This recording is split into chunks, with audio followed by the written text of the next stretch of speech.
Hey there, welcome to Mr. Cozy True Crime Stories. Tonight, we're diving into 2 hours of gripping true crime cases. Real stories of mystery, betrayal, and cold-blooded crimes, all set against the soothing backdrop of rain. It's the perfect blend of calm and unsettling. If these cases draw you in, tap that like button, share with your fellow true crime lovers, and subscribe to join our curious community. I'm always wondering, where are you tuning in from? And what time is it for you right now? Drop it in the comments below. Now settle in, and let's dig into the darkness. Story 1. The morning of February 20th, 2025, began like almost any other in Carrollton, Georgia, a modest city nestled in Carroll County, about an hour southwest of Atlanta. The air was cool and quiet, the kind of stillness that settles over suburban neighborhoods before the day's routines begin. But inside one home on that unremarkable Thursday, a scene of unthinkable horror awaited discovery. 2 people lay dead in their bedroom, their lives ended while they slept. And the person who would be found was a 16-year-old girl who, by most accounts, was entirely ordinary. Her name was Sarah Grace Patrick. To understand this case, one must first understand the family at its center, a blended household that carried within it both warmth and fracture. Kristen Brock was 41 years old, a woman described by those who knew her as deeply devoted to her faith and her children. She had lived a complicated life, marked by a previous marriage and the responsibilities of raising her daughter, Sarah Grace, largely on her own in the years after that relationship ended. Sarah's biological father had raised concerns in 2018. Court filings from that period alleged prescription drug abuse by Kristen, but those troubles did not define the woman her community came to know. She was an active member of her church, present at gatherings, vocal in her belief, and protective of her family with a fierceness that those who loved her still speak of today. James Brock, known to friends and family as Jamie, was 45 years old, a man who brought his own children into the household and tried his best to hold everything together. He had married Kristen in December 2023, a union that formalized a relationship that had been building for years. The household they created was large, a blended family of 7 children, and like all large blended families, it was not without its tensions.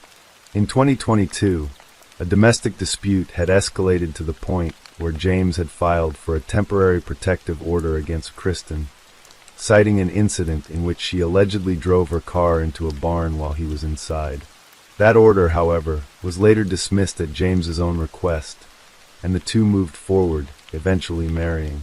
What the outside world saw was a family trying, a couple committed to each other and to the children in their care. Sarah Grace Patrick was Kristen's daughter from her previous relationship. She was 16 years old when the events of February 2025 took place, a girl who had been described repeatedly and consistently by nearly everyone in her life as a typical teenager. Not a troubled teenager, not a volatile teenager, a typical one. She attended church regularly, participated in her youth ministry, and had even been recognized as a difference maker by her church, an honor reserved for young people who showed exceptional character and service. More remarkably, she had graduated high school early, at just 16 years of age, a quiet testament to her intellectual drive. She had no documented history of behavioral problems, no known history of violence. By every visible measure, Sarah Grace Patrick was a young woman with a bright future, which is what made what happened next so devastating and so deeply confusing for everyone who knew her. The details of that February morning are as chilling as they are heartbreaking. It was the youngest child in the household, a 5-year-old girl, the daughter of Kristen and James, who first noticed something was wrong. Children of that age operate on a simple, trusting logic. If the people they love are not moving, they will go find someone who can help. And so the little girl did what small children do. She sought out her older sister. Sarah Grace was present in the home. According to the sequence of events reported by investigators, she was the one who then called 911. First responders arrived to find Kristen Brock and James Brock dead in their bed, both having sustained multiple gunshot wounds. The Carroll County Sheriff's Office arrived and immediately recognized this was no accident. This was a double homicide, two people sleeping, shot in the room where they were supposed to be safest. What investigators noticed next was significant. There were no signs of forced entry anywhere on the property. The home had not been broken into. No window had been shattered, no door had been kicked open. Whoever had entered this house, or remained in this house, had done so with access, with familiarity. This was not a stranger who had wandered in from the dark. This was someone who knew the home, knew the layout, possibly knew the routines of the people inside. And then there was the matter of the murder weapon. It was gone. Despite an extensive search of the property, investigators could not locate the firearm used to kill Kristen and James Brock. The absence of the weapon would become one of the most talked about aspects of the case in the months to come. A ghost detail, present in every discussion, never resolved. The investigation had barely begun, and already it was pointing in a direction that no one in Carroll County wanted to contemplate. In the days and weeks that followed the murders, the community of Carrollton reeled. The Brock family was well known. Their involvement in their church and their dedication to their children had made them a recognizable and respected presence. People mourned them openly, gathering to offer condolences, sharing memories of Kristen's laugh, of Jamie's steady warmth. And then there was Sarah Grace. In the wake of her mother's and stepfather's deaths, Sarah did something that would later become central to the prosecution's case against her. She turned to TikTok. She posted emotional videos in which she spoke about her grief, about her loss, about the pain of what had happened. On the surface, this might seem unremarkable. A generation raised on social media often processes their emotions publicly, in real time. But investigators and prosecutors found something in those videos that gave them pause. Something about the timing, the framing, the emotional register did not sit easily alongside the facts as they understood them. More troubling still was what allegedly happened behind the scenes. Sarah reached out to several true crime content creators, asking them to cover the case involving her parents' deaths. In communications that would later be cited in court, she allegedly described the case as one that would be a really big hit. A family friend named Kelly Brown, who had a following on TikTok, spoke publicly about receiving direct contact from Sarah in the days following the murders, saying that Sarah had asked her to speak on her behalf about the night of February 20th. These details, small on their own, significant in combination, began to form a portrait that investigators could not ignore. The absence of forced entry, the missing weapon, the social media activity, the outreach to true crime creators. A picture was assembling itself, and it was leading back, again and again, to the teenager who had made the 911 call. But there was still no definitive proof. Not yet. For 5 long months, the investigation continued. The Carroll County Sheriff's Office worked methodically, gathering digital records, physical evidence, and witness accounts. The community remained divided, some whispering suspicions, others refusing to believe that the girl they had watched grow up, the girl who had been honored at church, could have done something this terrible. Sarah Grace Patrick continued to live her life. She was not under arrest. She was not a confirmed suspect in the public eye. Whatever was happening behind the scenes, in the offices of investigators and prosecutors, had not yet broken through into the visible world. That changed on July 8, 2025. On that day, the Carroll County Sheriff's Office confirmed that a warrant had been issued for the arrest of Sarah Grace Patrick on charges of murder. 16 at the time of the alleged crime, and now 17, she was being charged as an adult. When Sarah learned of the warrant, she did not run. She walked into the Carroll County Sheriff's Office and turned herself in. At a press conference that same day, authorities announced that their investigation had yielded what they described as mountains of digital and physical evidence against her. The exact nature of most of that evidence had not been made public. The murder weapon had still not been found. But the weight of what had been gathered, prosecutors said, was sufficient to bring Sarah Grace Patrick before the law. She was charged initially with 2 counts of murder and 2 counts of aggravated assault. In August 2025, A grand jury returned an indictment that expanded the charges further. Sarah now faced 8 counts in total, including 2 counts of malice murder, which under Georgia law carries the allegation of premeditation. This was not a charge of impulsive violence. Malice murder meant that prosecutors believed Sarah Grace Patrick had planned what she did, that she had thought about it beforehand, made a decision, and carried it out while her mother and stepfather slept. The community of Carroll County, which had been holding its breath, exhaled into shock. The dimension of this case that haunts everyone who follows it, investigators, legal analysts, family members, strangers reading about it from across the country, is the one that remains entirely unanswered. Why? Motive, in a case like this, is not merely a legal nicety. It is the hinge upon which human understanding turns. When we hear of a crime so intimate and so devastating, our minds reach immediately for an explanation that makes sense, something that allows us to fit what happened into a framework we can process. An abusive household, a desperate escape, a forbidden relationship, a history of hidden violence. In the case of Sarah Grace Patrick, none of those explanations have materialized. There is no documented history of abuse in the Brock home. Sarah herself, in conversations before her arrest, denied that James Brock had ever abused her. There was no known boyfriend that her parents had tried to keep her from.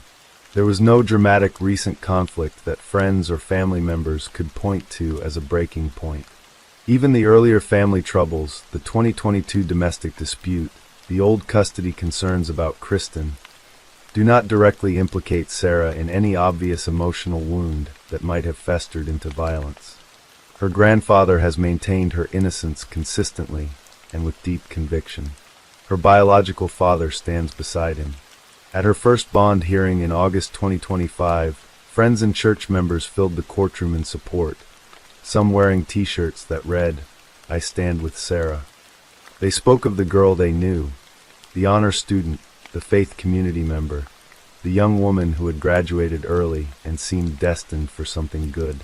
And on the other side of the courtroom sat the family of Kristen and James Brock, the people who loved the 2 people who were killed, who had watched 2 lives end in the dark of a bedroom, who came to every hearing and pleaded with every judge to keep the doors of the courthouse closed and the doors of the jail locked. They described the alleged violence as something that cannot be overstated, and expressed that the possibility of Sarah's release caused them genuine fear. 2 portraits of the same person, completely irreconcilable, both deeply, painfully human.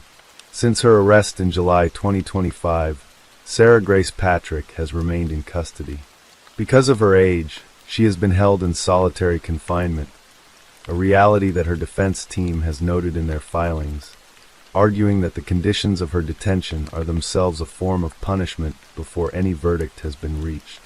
Her legal team has fought to secure her release on bond, proposing strict conditions at successive hearings. No contact with family members, no access to a cell phone, house arrest. Each time, Judge Dustin Hightower has denied the request. At the January 2026 hearing, he ruled that no material change in circumstances had occurred that would justify a different outcome. Prosecutors argued that the severity of the malice murder charges, combined with the availability of family connections outside Georgia, made Sarah a significant flight risk. The judge agreed. The defense has raised substantial procedural concerns as well. They have challenged the legality of Sarah's initial interrogation, arguing that it was conducted without a parent or attorney present, a protection that exists specifically for minors precisely because of the vulnerability of young people in high-pressure custodial situations.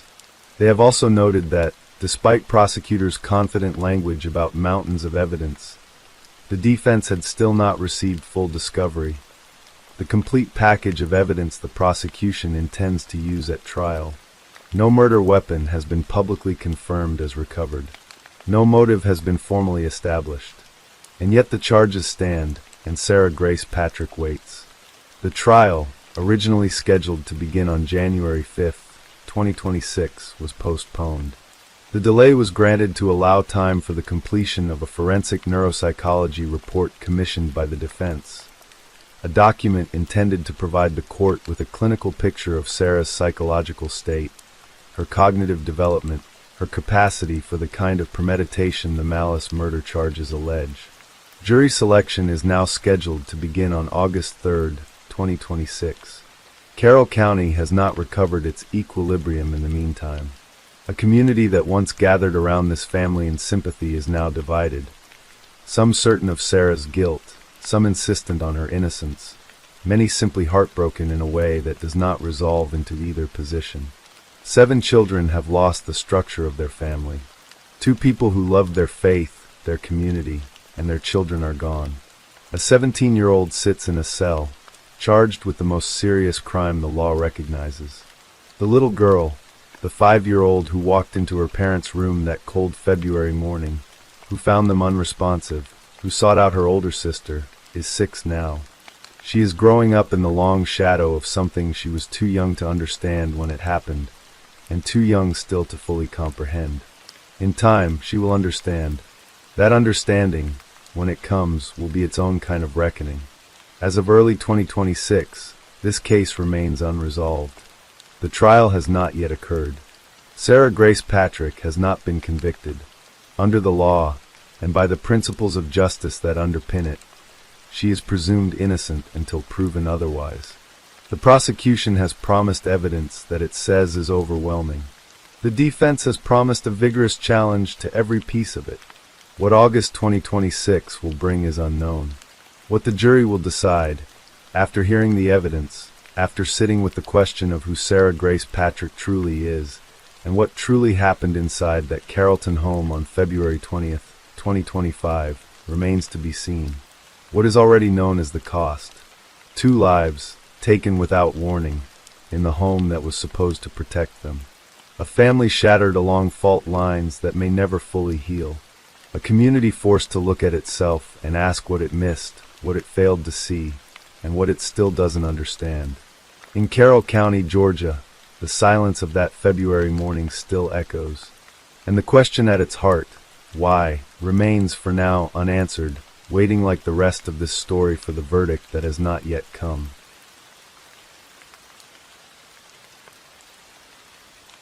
Story 2.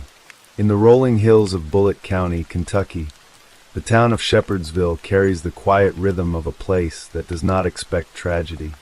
It is the kind of American small town where neighbors recognize each other's cars and driveways, where children ride their bikes to the end of the street and back, where the biggest concerns of a Tuesday afternoon are groceries and homework and what to cook for dinner. Bentwood Drive was that sort of street, modest houses sitting side by side, lawns and driveways, and the particular piece of a community that has simply not yet been touched by something unthinkable. On November 8, 2023, that peace was broken in a way that no one on that street, no one in that county, would ever fully recover from. The story of what happened that day begins, as so many tragedies do, with the image of something that looked, from the outside, entirely ordinary.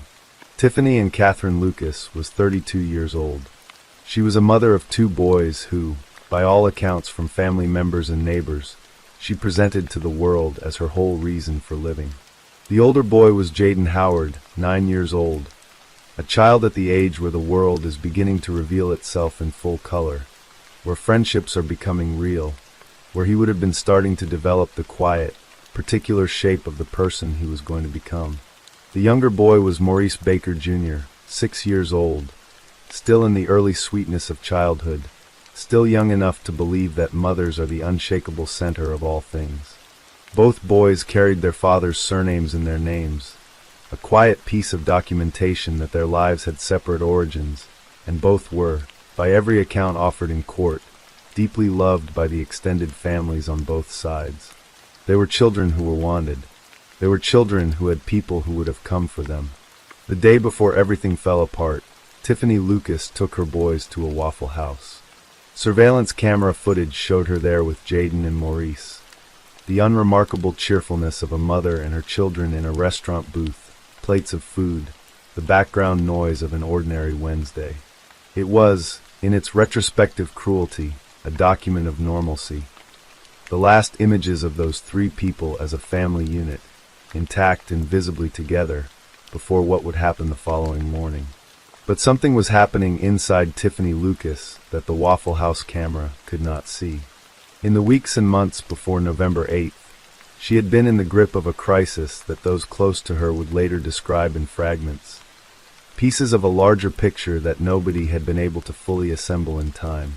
She was reportedly withdrawing from an opioid addiction, a process that, when managed without medical supervision, can produce severe and disorienting physiological effects. The body, which has built a chemical dependency, does not release it quietly. It fights back with insomnia, hallucinations, paranoia.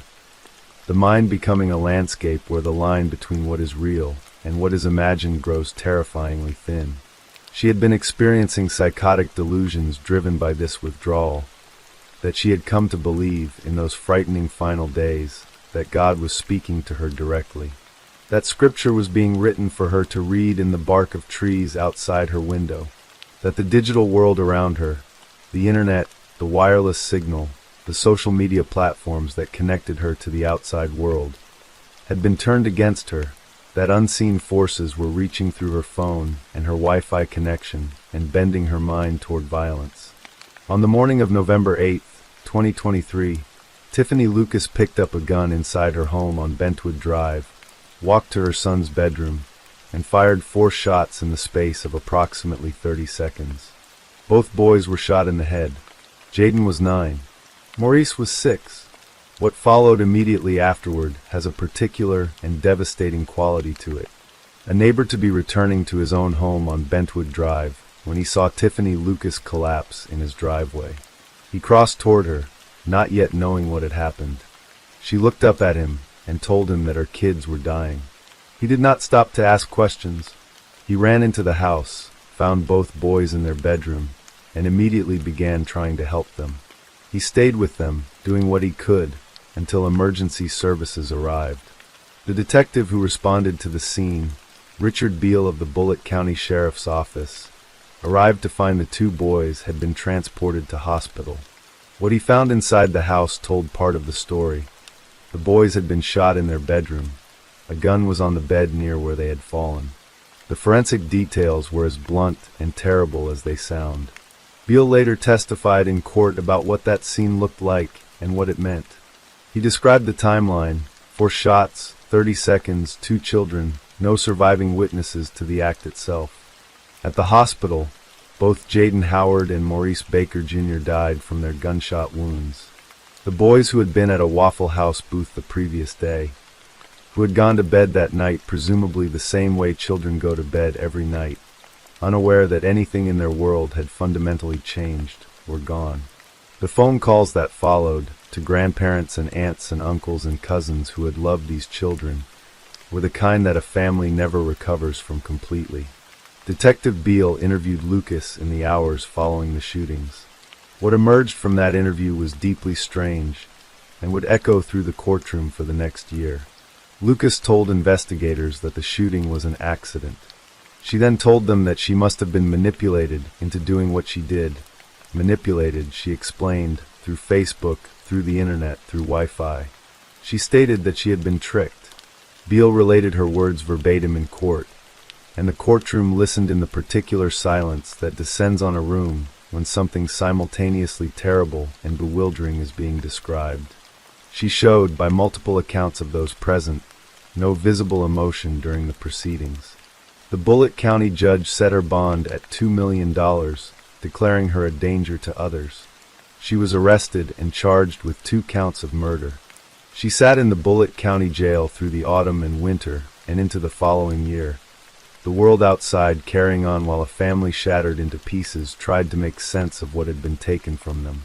Maurice Baker Jr.'s family, his aunts, his grandparents, the people who had watched him grow from a newborn into a 6-year-old boy with his whole life in front of him, struggled openly.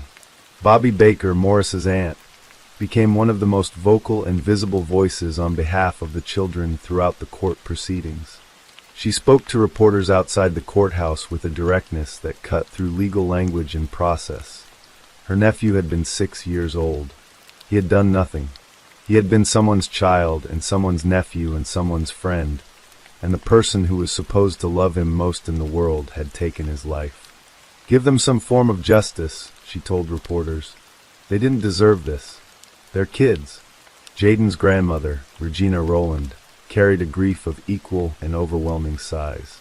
She had loved her grandson with the particular ferocity that grandmothers carry, the kind of love that wants to be practical and present and useful, that would have, she told the court, welcomed both boys into her own home without hesitation if given the chance. That was the detail that she returned to again and again in her public statements, that the boys could have been taken somewhere safe, that they had family who wanted them, that the only thing standing between Jaden and Maurice and a life of being loved by people who would have protected them was the decision of the one person who should have been their greatest protector. Lucas's defense attorney moved through the months of pretrial preparation, filing motions that indicated the legal strategy he was considering. In September 2024, he filed a motion stating that he was considering presenting evidence of mental disease or defect, essentially laying the groundwork for an insanity plea, arguing that a genuine and diagnosable psychiatric condition had rendered Lucas incapable of understanding the nature of her actions on November 8th. He pointed to the opioid withdrawal, to the documented delusions, to the surveillance footage of a woman who had been taking her children to restaurants the day before the murders, as evidence of someone whose mental state had collapsed catastrophically in the hours between Wednesday's Waffle House and Thursday's horror. Then in October 2024, nearly 1 year to the day after the boys died, everything changed again. Tiffany Lucas entered a courtroom and stood before Judge Rodney Burress and entered a plea of guilty to 2 counts of murder. It was what the law describes as an open plea. She accepted guilt without negotiating for a lighter sentence, leaving the question of punishment entirely in the hands of the judge. By doing so, she removed the need for a jury trial, sparing the families of both boys the ordeal of sitting through weeks of forensic testimony and legal argument. But she also waived her right to appeal whatever sentence was handed down. She stood in the courtroom and said, with the full legal weight of those words, that she had killed her children. Outside the courthouse that October afternoon, Bobby Baker stood in the autumn air and spoke. "They didn't deserve this," she said again. And then, with the quiet precision of someone who has spent a year trying to find the right words, "Just sentence her accordingly, please, and see her for what she really is and what she did." The sentencing hearing was scheduled for November 22nd, 2024, 14 days after the 1-year anniversary of the shootings. The date carried its own weight. 1 year earlier, on November 8th, 2024, reporters had returned to Bentwood Drive and noted the quiet of the street, the ordinary November light over the ordinary houses, the complete visual silence of a place that held something irreversible inside its address. The following Friday, the families came to court for the last time. Defense attorney Lonachak stood before Judge Burress and made his final argument. He played the Waffle House video, pointing to the woman on the screen who was feeding her children pancakes. He described the opioid withdrawal and the psychotic break he believed had followed. He told the judge that the delusions had been real to his client, that the religious visions, the scripture in the bark of trees, the voice of God, had not been fabricated but had been the genuine, terrifying products of a mind in chemical collapse. He asked for 35 years. He said that his client had tried to turn the gun on herself after the shootings, that the weapon had failed to discharge. He said that this, incomplete and inadequate as it was evidence of someone who had not acted from cruelty, but from a sickness that had consumed her entirely. The family members who stood to address the court did not offer forgiveness. Regina Rowland, Jaden's grandmother, spoke first. Her voice carried grief and fury in equal and devastating measure. "I want you to suffer just like I'm suffering now," she told Lucas directly. "You have ripped our lives apart, and you know that you could have gave them kids to us, and we would have took care of them. But you have been selfish. My heart is in pieces." Bobby Baker took the podium and addressed Lucas without the diplomatic distance that courtrooms typically require. She told her that she would never be forgiven.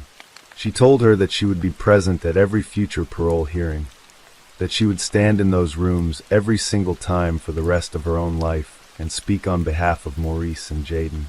The courtroom heard every word. Then Judge Rodney Burress spoke. He did not speak like a man performing a legal function.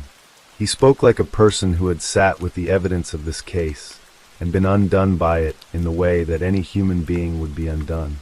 A mother is more than the giving of life, he said. It is providing food, clothing, shelter, more importantly, love and security. He paused. I cannot imagine the sheer horror these children must have experienced seeing their mother with a gun. The sheer horror the second child had as he heard the discharge of that weapon with the first child, and maybe even both of them seeing their mother pull the trigger, taking their life. He sentenced Tiffany Lucas to life in prison for each murder. 2 life sentences, to be served consecutively. She would be eligible for parole after 20 years, not guaranteed parole, merely eligible for consideration. Whether she would ever leave prison is, for now, a question suspended in the future, a question that Bobby Baker has already vowed to answer herself by walking into every parole hearing for as long as she is able. When the sentence was announced, something happened in that courtroom that almost never happens in legal proceedings. The gallery erupted into applause. The people gathered there, the relatives, the community members, the reporters, the strangers who had followed this case across a year of grief, broke through the formal restraint that courtrooms require and simply reacted as human beings. They were not celebrating a verdict. They were releasing something that had been pressing against the walls of that room since November 8th, 2023. Tiffany Lucas was led out of the courtroom without visible reaction, back into the custody that would now define the rest of her life.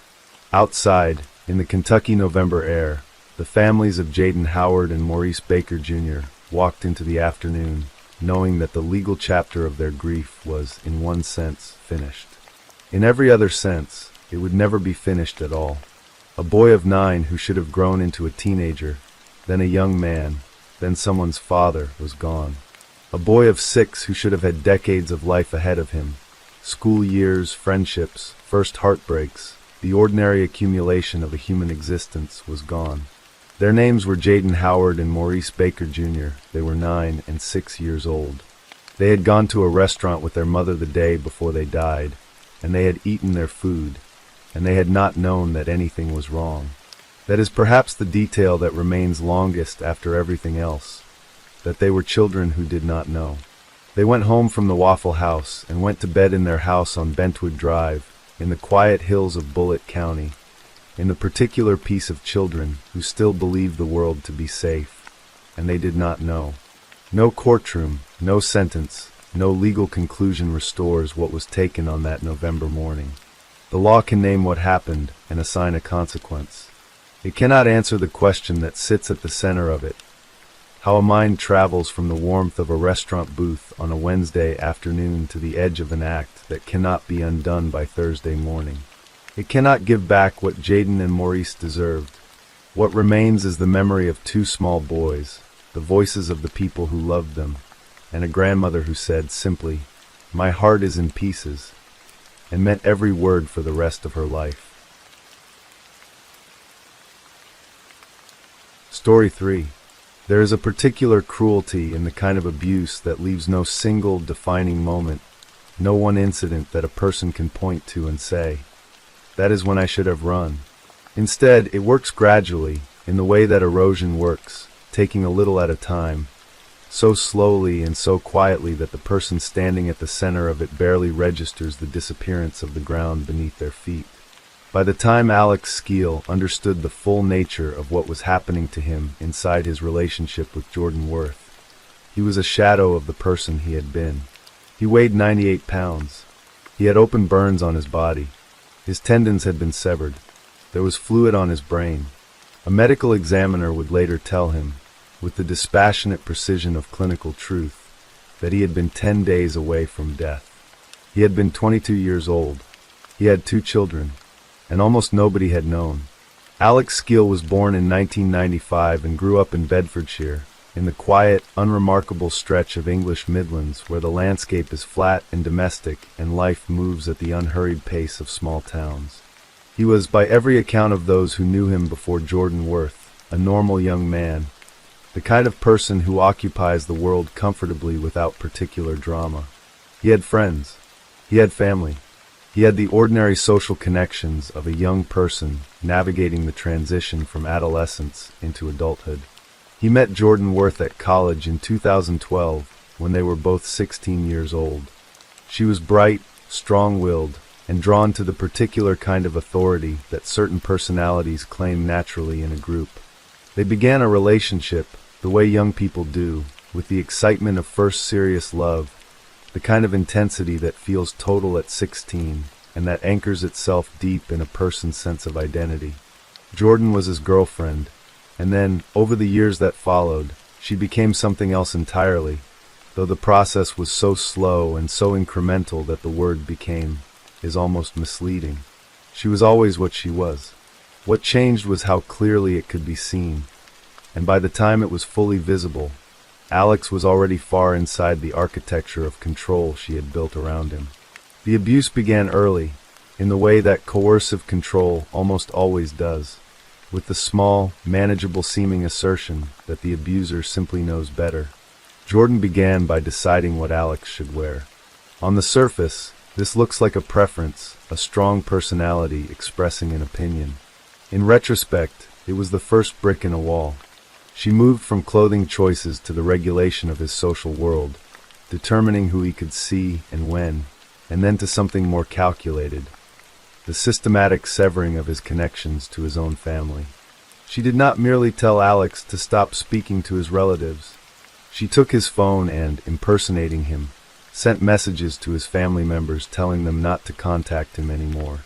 His family received messages they believed were from Alex, messages that pushed them away, and the distance that opened between Alex and the people who loved him most was one that Jordan had engineered while he had no idea it was happening. Then she broke his phone entirely, so that he could not reach out even if he had understood what had been done. She took over his social media accounts.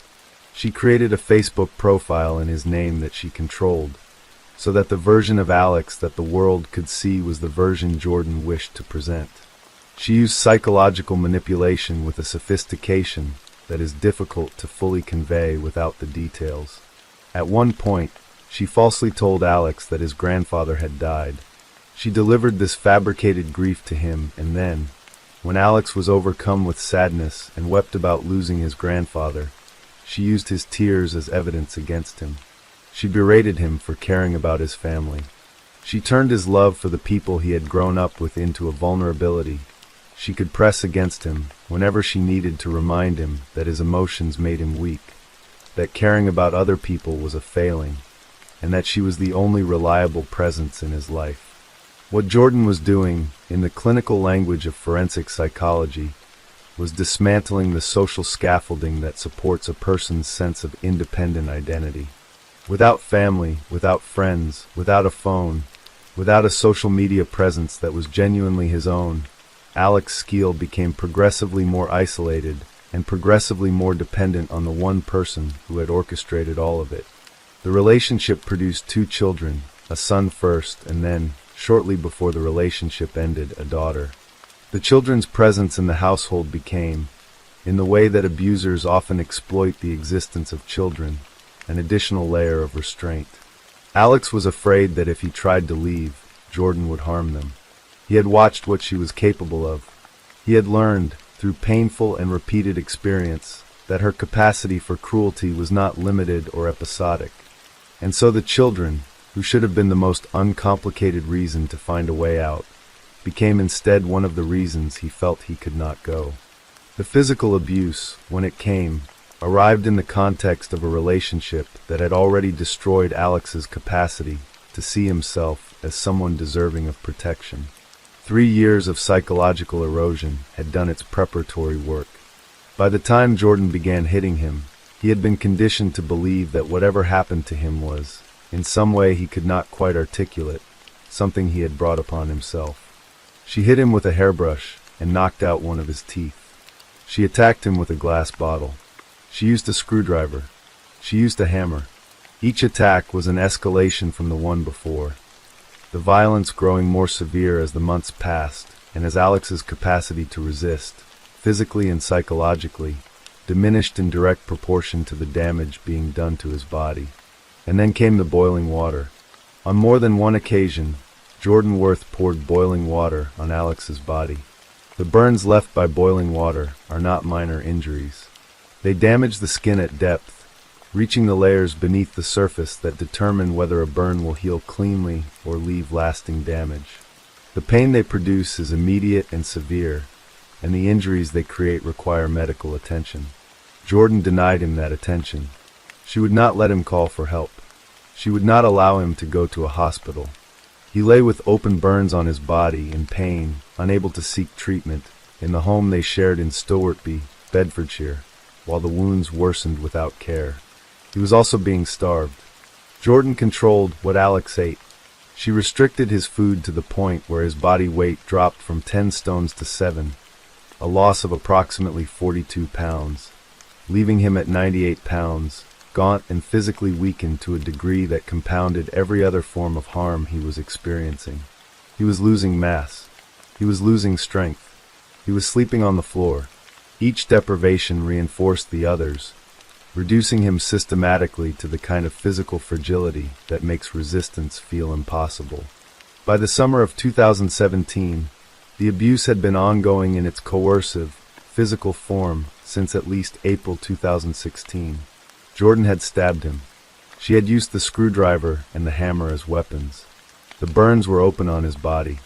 His tendons had been severed, the thin, critical connective tissue that allows hands and limbs to function, cut through by the attacks he had endured. There was fluid on his brain, the physical evidence of repeated blows to the head, the kind of injury that requires immediate neurosurgical assessment and that, left untreated, produces consequences that can be permanent or fatal. Alex had not received treatment for any of it. On the night that everything finally stopped, neighbors heard a disturbance from the house where Alex and Jordan lived in Stowartby. The sound of an altercation, of something happening behind closed doors that the ordinary domestic quiet of a neighborhood could not absorb, reached the people living nearby and prompted the call that would save Alex's life. Police officers responded. The body cam footage recorded by the officers when they entered the property has been described by those who have seen it as one of the most disturbing recordings from a domestic abuse case in British policing. Alex was found in a pool of blood. He was 98 pounds. He was 22 years old. The officers who found him were experienced professionals accustomed to difficult scenes, and what they recorded that night became evidence at trial and a raw, unflinching document of what prolonged intimate partner abuse can do to a human body when it is allowed to continue without intervention. Jordan Worth was present. When officers arrived, she attempted to minimize what they were seeing. She had done this before, in the way that abusers who understand that their control depends on keeping the outside world away will always try to explain away the unexplainable. The officers did not accept her version of what they were looking at. The evidence in front of them, Alex's condition, the state of the property, the injuries that needed no interpretation, made her account untenable. She was taken into custody. Alex was taken to hospital. The doctors who treated him told him, sometime after his admission, that he had been 10 days from death. His body, depleted of nutrition, riddled with untreated injuries, bearing open burns and severed tendons and fluid pressing on his brain, had been approaching the point beyond which no medical intervention could have brought him back. If the neighbors had not called, if the officers had not arrived on that specific night, if Jordan had not escalated one final time in a way that was audible through the walls of the house, Alex Skeel would have died in that home, and the world would likely have concluded that his death was the result of a series of tragic accidents, because the person closest to him would have shaped the narrative. The investigation that followed Alex's rescue was, for the Bedfordshire police, a case that required them to deploy the full weight of a recently enacted piece of legislation. In December 2015, the United Kingdom had passed the Serious Crime Act, which created for the first time a specific criminal offense of controlling or coercive behavior in an intimate relationship. The law was designed precisely for cases like Alex's, cases where the harm could not be fully captured by charges of individual assaults because the damage was systemic, accumulated over time, and deeply psychological in addition to physical.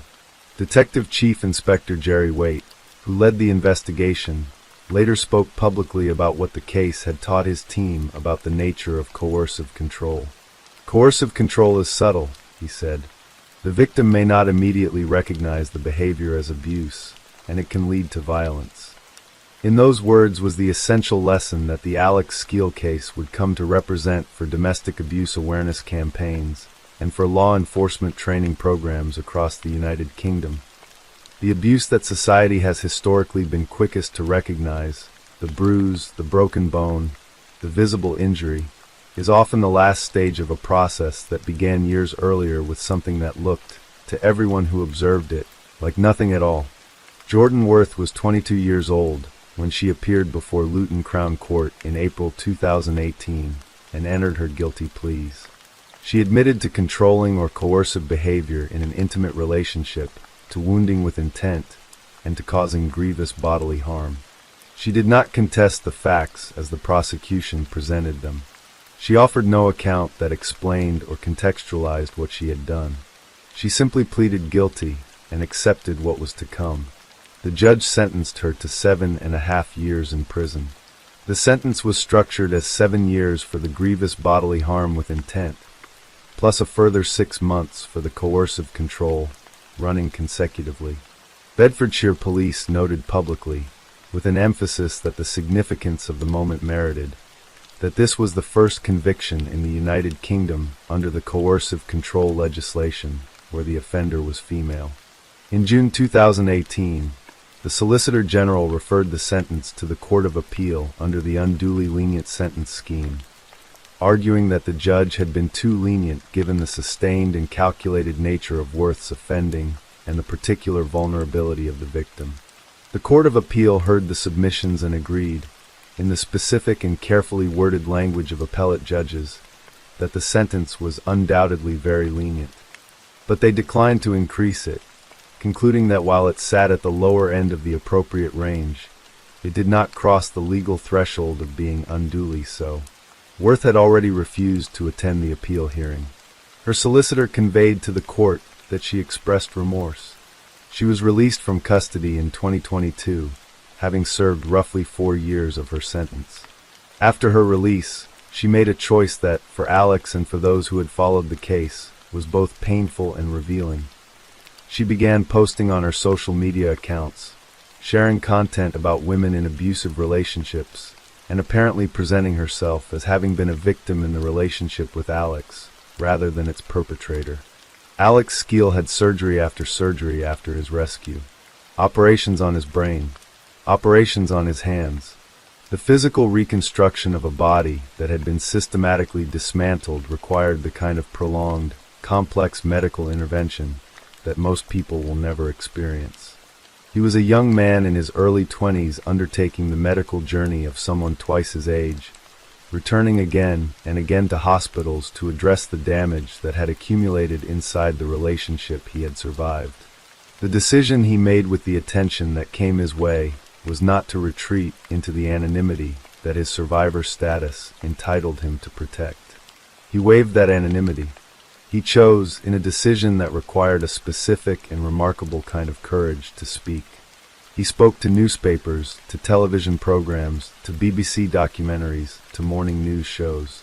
He sat in chairs across from presenters and reporters and told them what had happened in the plain, quiet language of a man who had decided that the thing he had been through was too important to be kept private.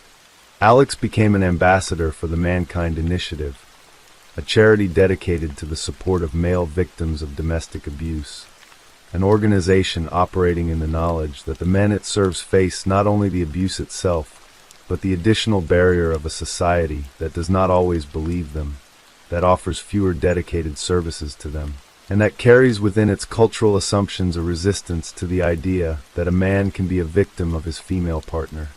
"You're far more of a person if you speak out," Alex said in the aftermath of Jordan's sentencing. "You're only going to get better if you talk about it. Those two sentences, offered by a young man who had been told he was 10 days from death, who had lost 3 stones of his body weight, who had needed multiple brain and hand surgeries to repair what had been done to him, carry a weight that goes far beyond the personal. They are addressed not just to men in abusive relationships, but to a society that is still learning how to see them. The case of Alex Skeel changed things in ways that are measurable and ways that are not. In the measurable column, it produced the United Kingdom's first conviction of a female offender under the coercive control legislation. It generated training materials and awareness campaigns used by Bedfordshire police and other forces. It built a public conversation about male domestic abuse that had, before Alex waived his anonymity, been considerably quieter. In the less measurable column, it changed the way that many people understand the word abuse. Not as a single event, but as a process. Not as something you can always see, but as something that works precisely because it is so often invisible. Not as the property of one gender, but as a behavior that any person can direct at any other person, regardless of who is physically larger, who is socially expected to be strong, or who fits the profile that public imagination has historically assigned to the role of victim. Jordan Worth had told Alex that his grandfather was dead to make him cry, and then used his tears against him. She had taken his phone and spoken in his name to push his family away. She had poured boiling water on his body, and then refused to let him be treated for it. She had reduced him across 3 years, from a healthy young man with a family and friends and a future, to a 98-pound man lying in a pool of his own blood on the floor of a house in Bedfordshire, 10 days from the end of everything. He survived. He speaks about it. He will continue to speak about it. And the silence that used to surround the specific, invisible, grinding architecture of coercive control is, because of what Alex Skeel chose to do with his survival, a little quieter than it was before. Story 4. There is a kind of grief that does not arrive all at once. It seeps in slowly like water through old wood, quiet at first, then impossible to ignore. For Stacy Humble, that grief arrived on a summer morning in Mississippi when her phone rang, and the voice on the other end told her that her son was missing. She told them to call 911. She said she was on her way, and then she drove toward a silence that would never be filled. Her son's name was Joseph Schuyler Burnley, but no one who loved him ever called him Joseph. To his family, to the people who knew the sound of his laugh and the way he held a baseball bat, he was Sky. Sky was born on October 18, 1988, in Rankin County, Mississippi, a stretch of the deep south that sits just east of Jackson, the state capital. The county is a patchwork of small towns: Pearl, Brandon, Florence, Flowood, communities close enough to touch, but each with its own rhythm and character. Sky grew up in this world, a world of summer heat and church bells and Friday night baseball games under the lights. He was, by all accounts, the kind of child that adults remember fondly. Friendly, curious, easy with a smile. He made friends without trying and kept them without effort. He was gifted in school, the kind of student who didn't have to fight for his grades, who absorbed things quickly and moved on to the next challenge. He loved baseball with a particular devotion: the crack of the bat, the geometry of the diamond, the way a well-thrown pitch curved through the Mississippi air. His dream, as he grew older, took the shape of a teacher and a baseball coach, someone who would give back to the same small-town world that had raised him. In high school, that dream expanded. Sky began talking about the military. He wanted to enlist after graduation, serve his country, and then come home to pursue his education. He was 17 years old, planning a future that stretched far and wide. But life does not always follow the plans we make for it. At 18, Sky made a mistake. He was at the Neshoba County Fair, a beloved Mississippi tradition, a week-long celebration that draws families from across the state, when he was stopped by police officers. They searched him. In his pocket, they found 5 controlled substance pills. He had no prescription for them. Under Mississippi law at the time, this constituted felony possession of a controlled substance. He was arrested, charged, and sentenced to 2 years in prison. He would serve that time at Walnut Grove Correctional Facility in Leake County, Mississippi. It was, in almost every measurable way, one of the most dangerous places a young man could find himself. The Department of Justice's Civil Rights Division would later describe Walnut Grove's conditions as among the worst we have seen in any facility anywhere in the nation. Guards known to be affiliated with gangs were on the payroll. Abuse was rampant. Health care was denied as a matter of routine. The gangs, investigators would confirm, did not merely exist inside those walls, they ran them. Sky was 18 years old when he walked through those doors. He was a kid who had made a single bad decision at a fair. And inside Walnut Grove, that single decision now threatened to cost him everything else. It was there that he was approached by the Simon City Royals, one of Mississippi's most powerful and feared street and prison gangs. A fellow inmate gave Sky a choice that was not really a choice at all. Join the gang or become a target. The inmate was clear. If Sky refused, he would not survive his sentence. Sky joined. He did what he had to do to stay alive. 2 years later, he walked out of Walnut Grove a changed man. He was 20 years old. His dream of military service was over. A felony conviction made him ineligible. His plans to become a teacher and a baseball coach were, for now, beyond reach. He carried something invisible with him out of that prison, something that would shadow the next 7 years of his life. A gang affiliation he had never wanted and did not know how to leave. He found work in construction. He drifted through odd jobs, doing what he could with what he had. But two things anchored him more than anything else.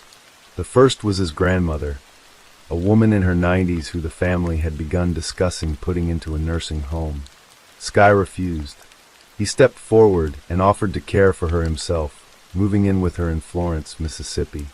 He spent his evenings with her, making sure she was fed, making sure she was comfortable, making sure she was not alone.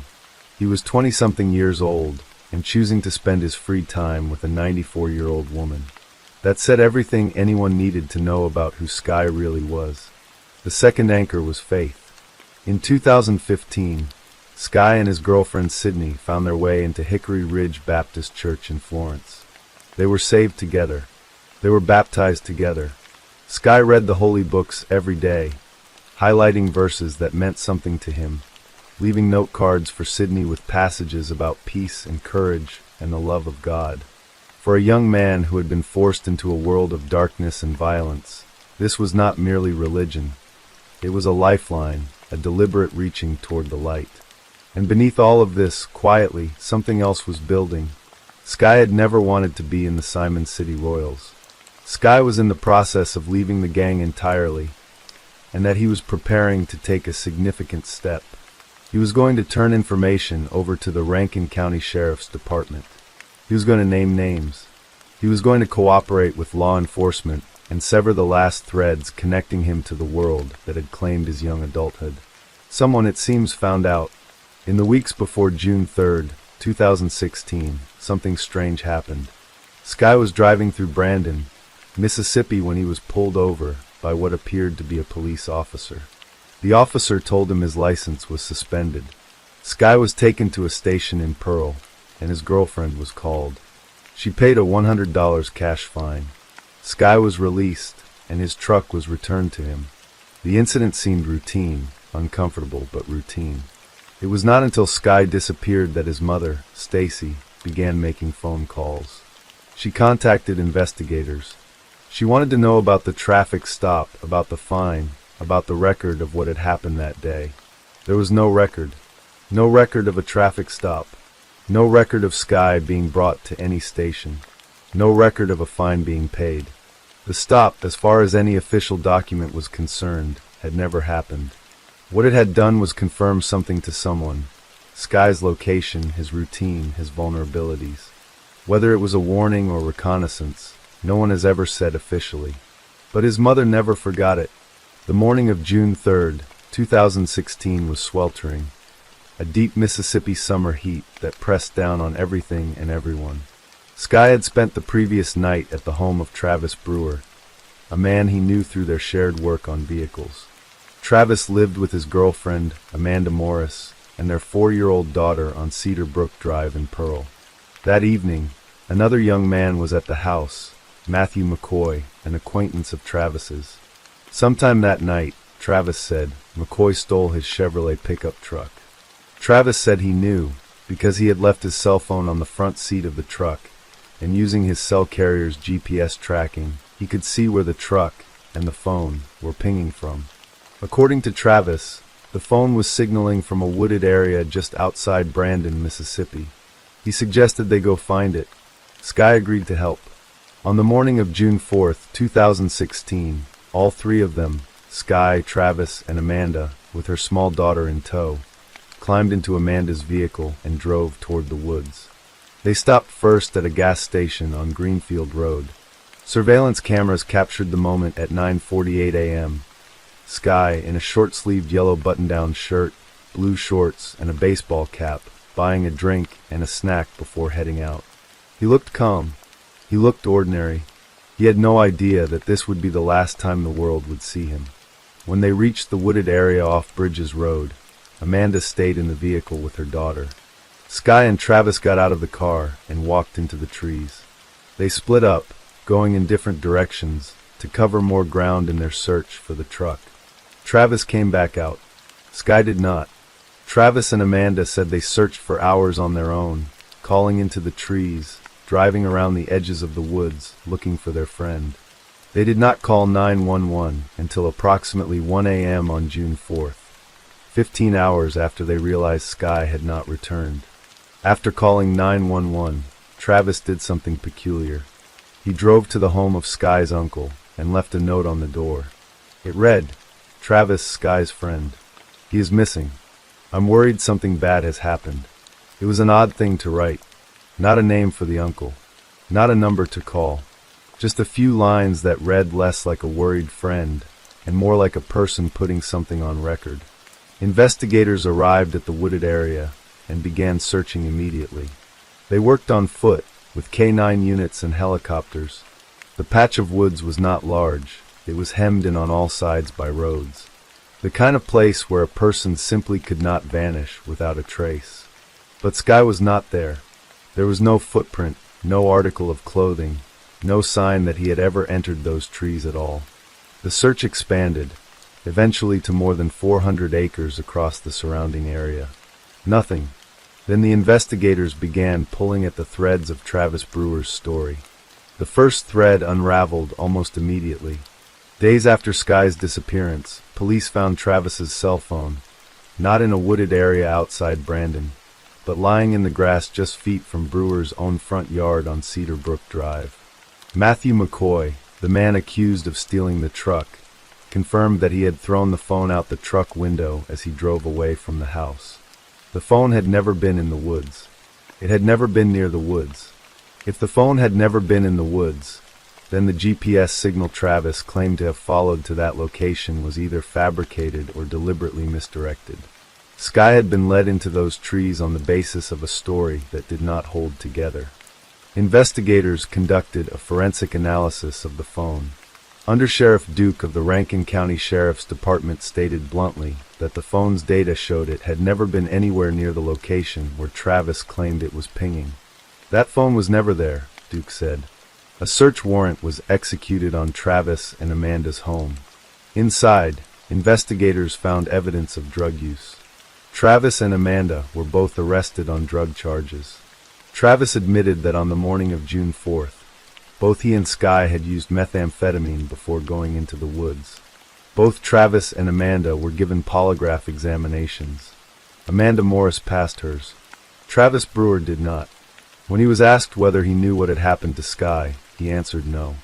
The polygraph indicated deception. Travis Brewer became the prime suspect in Sky's disappearance. Investigators reached their conclusion carefully but firmly. Sky had been lured. The story about the stolen truck, the story about the GPS signal leading to the woods, the early morning departure, the splitting up inside the trees, all of it, they believed, had been orchestrated. Someone had walked Joseph Schuyler Burnley into those woods knowing he would not walk back out. The Simon City Royals, law enforcement stated, were believed to be involved. The prevailing theory was that Sky's plans to cooperate with law enforcement and leave the gang had made him a target. Travis Brewer, investigators suspected, had been used as the instrument of that targeting, whether as the man who pulled the trigger or as the man who set the stage.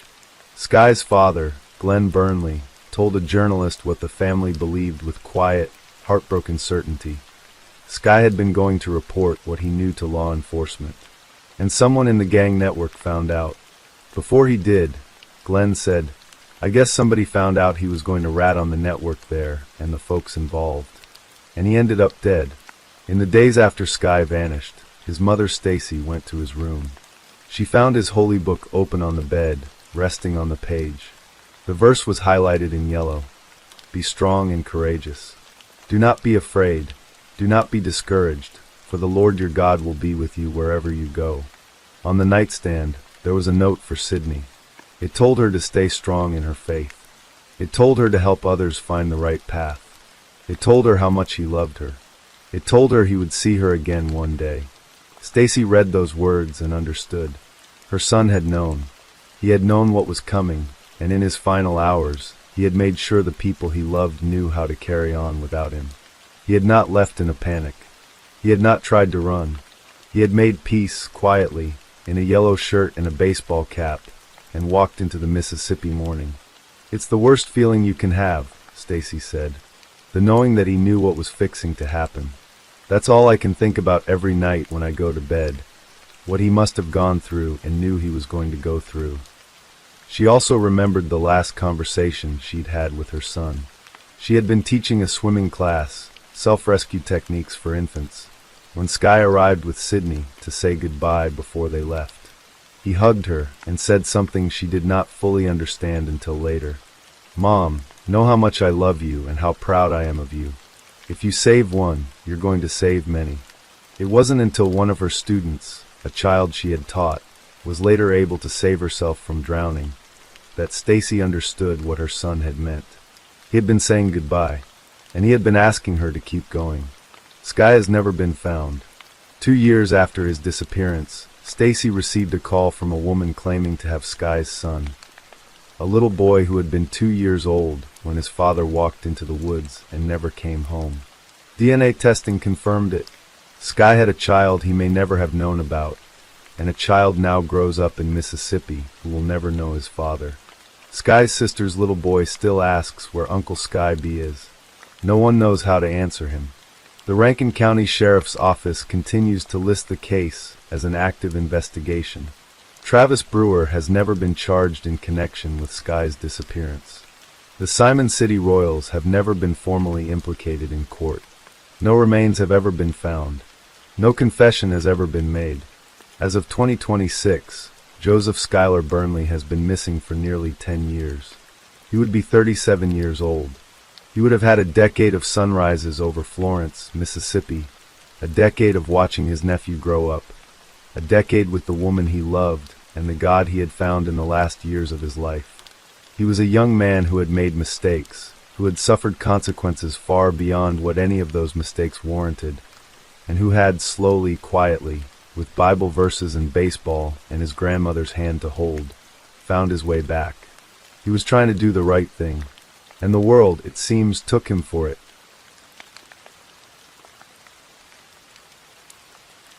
Story 5.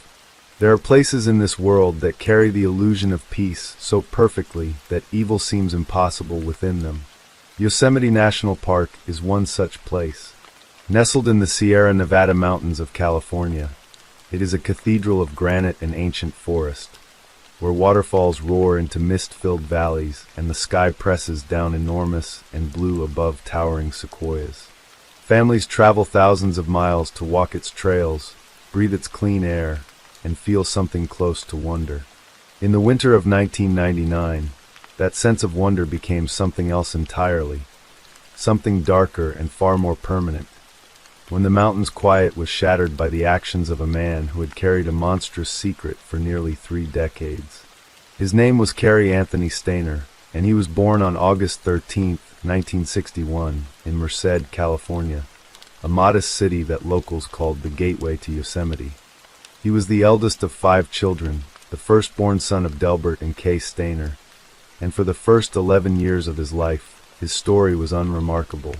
He was bright, teachers noted it, placed him in accelerated classes, and he was creative enough to earn the title of most creative student in his graduating class at Merced High School. But beneath the ordinary surface, something was already wrong. By Carey's own later admission to investigators, he had begun having violent fantasies about abducting and murdering women when he was just 7 years old. That admission would haunt everyone who tried to understand him, because it arrived before the tragedy that the world assumed had broken him. That tragedy came on December 4th, 1972, when Carey was 11 years old. His 7-year-old brother, Stephen, was walking home along Yosemite Parkway when a man named Kenneth Purnell stopped his car and offered him a ride. Stephen never arrived home. For 8 years, the Stainer family lived inside a grief that never resolved, never softened. Their youngest son was simply gone, absorbed into silence. Parents and siblings searched, prayed, grieved, and then grieved some more. Carey later described feeling invisible during those years, as though Stephen's disappearance had swallowed not only his brother, but his entire family's capacity to notice him. He sat in the shadows of his parents' anguish, unseen and unheard, and whatever darkness was already growing inside him was given something to feed on. Then, in 1980, Stephen came back. He was 14 years old and walked into a police station holding the hand of a 5-year-old boy named Timothy White, a second child Kenneth Purnell had abducted and whom Stephen had rescued on his way out. The nation was transfixed. Stephen Stainer was everywhere, on the news, in magazines, in books, and eventually in the television shows. Stephen had emerged from 8 years of captivity, brainwashing, and abuse as a hero. The world loved him for it, and Carey watched. He watched his brother absorb all the light that their home could generate, and then the light that the entire country could generate. He felt overshadowed in a new way now, not just by grief, but by triumph. In his mind, a story had been written about his family, and he was not a character in it.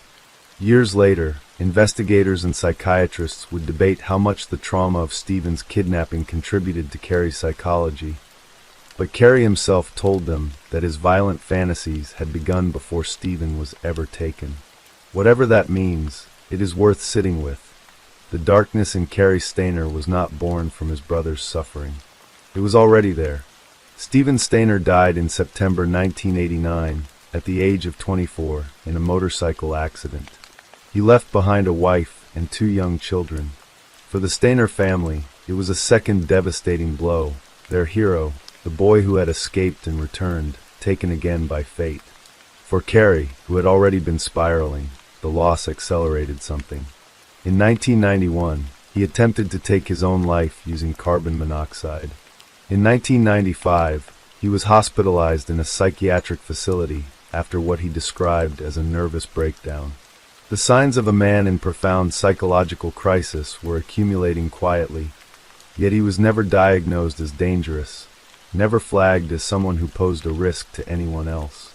In 1997, Carey Stainer found a job as a handyman at the Cedar Lodge Motel in El Portal, California, a small, unassuming property that sat just 8 miles from the main entrance to Yosemite National Park along Highway 140. It was the kind of place where families stopped for a night before heading into the park, where tourists checked in with suitcases and camera bags, and the excited buzz of people on vacation. Carey was good at his work. He was calm, unremarkable, the kind of employee guests might barely notice. And so began the final and most terrible chapter of a life that had already contained more darkness than most people could imagine. February 15, 1999, was a cold winter evening. The mountains were quiet. Inside room 509 of the Cedar Lodge, Carol Sund, 42 years old, was unwinding after a day of hiking. She was a vibrant, warm woman from Eureka, California, married to a businessman named Jens Sund, and mother to several children. With her on this trip were her 15-year-old daughter, Juliana, called Julie, and their friend, 16-year-old Silvina Palazzo, an exchange student from Argentina. Silvina's mother and Carol had been close friends since Carol herself had lived in Argentina as a student decades earlier, and their daughters had inherited that friendship almost perfectly. Julie had just competed in a cheerleading contest in Stockton before the three of them headed to Yosemite. They were planning to meet Jens the next day at San Francisco Airport. They rented movies. They settled in for the night, relaxed and safe and together. Then came a knock at the door. The man standing there said he was the motel's handyman, that there was a leak in the bathroom that needed attention. He was familiar. Perhaps they had seen him around the property. He was calm, professional, unthreatening. They let him in. What happened next inside that room was not discovered until much later, reconstructed painstakingly from the confession of the man who had committed it. Stainer had emerged from the bathroom holding a gun, telling the three women that if they cooperated, he would not hurt them. He bound all three with duct tape. He strangled Carol Sund with rope and shot her. He assaulted and shot Silvina Palazzo. Then he took Julie, 15 years old, with her whole life compressed into cheerleading contests and Argentine friendships and waterfalls and photographs, and drove her to a remote overlook near a lake. He cut her throat there, in the dark, and left her. The next morning, when Carol, Julie, and Silvina did not arrive at San Francisco Airport, Jens' son began to panic. Police were contacted. A massive search was launched through the winding mountain roads, the assumption being that the women had perhaps driven off an icy road into one of the deep canyons the area was known for. Days passed, then weeks. The search expanded and found nothing. The silence was absolute and terrifying. On March 18, 1999, exactly 1 month after the women had disappeared, investigators found the charred wreckage of Carol's rented Pontiac at the bottom of a remote cliff hours away from the park. In the trunk, burned beyond recognition, were the remains of Carol Sund and Silvina Palazzo. Dental records confirmed what no one had wanted to believe. 2 of the 3 women were gone, but Julie was still unaccounted for. A week after the discovery of the car, police received an anonymous note. It contained a hand-drawn map with directions to a specific location.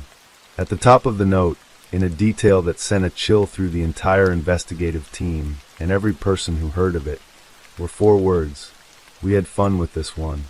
Officers followed the map and found Julie's body in the woods, less than an hour from where the car had been found. She had been sexually assaulted before her death. She was 15 years old. The community around Yosemite reacted with something between horror and paralysis. Who had done this? Why? Investigators interviewed every employee at the Cedar Lodge, including a quiet handyman named Cary Stainer. He had no prior violent criminal history. He remained completely calm during the interview. He was let go, while investigators pursued other leads, at one point focusing attention on a group of men with past criminal records. Spring turned to summer.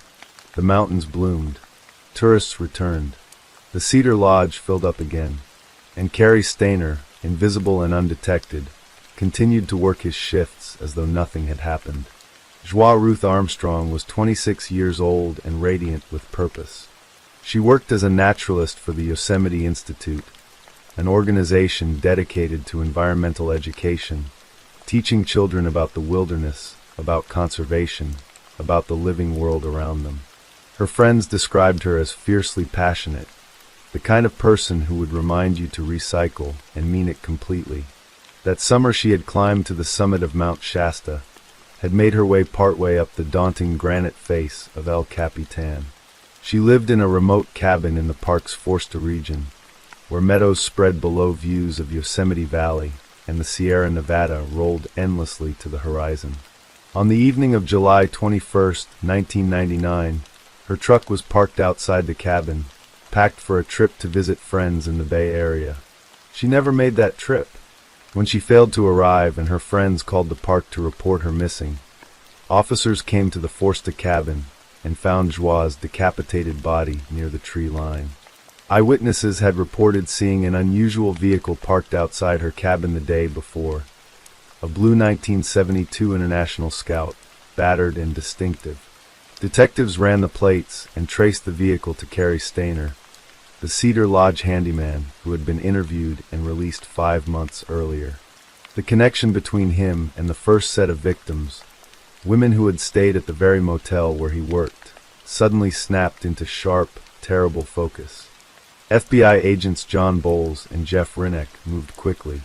They found Stainer's vehicle and confiscated his backpack, collecting evidence. They warned him not to leave town. He disappeared anyway, vanishing for nearly a day before police located him more than 3 hours away at the Laguna del Sol nudist resort outside Sacramento, where he was found eating breakfast in the resort's cafeteria, composed and apparently untroubled. He was arrested and brought to Sacramento for questioning. What happened next in that interrogation room has been described by Agent Jeff Rinnick as one of the most extraordinary and devastating experiences of his career. Stainer initially said he would confess to the murders only in exchange for a collection of money.